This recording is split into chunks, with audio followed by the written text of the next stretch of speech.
You ask Tiger to calculate. This deals with linear inequalities with one unknown.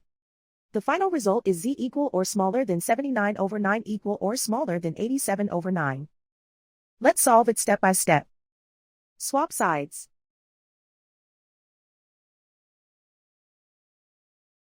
Group all constants on the right side of the inequality. Add 11 to both sides.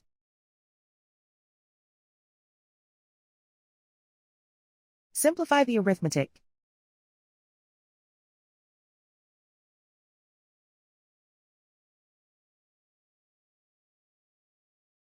Isolate the z. Divide both sides by 9.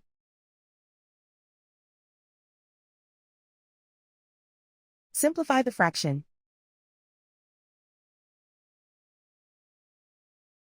Plot the solution on a coordinate grid.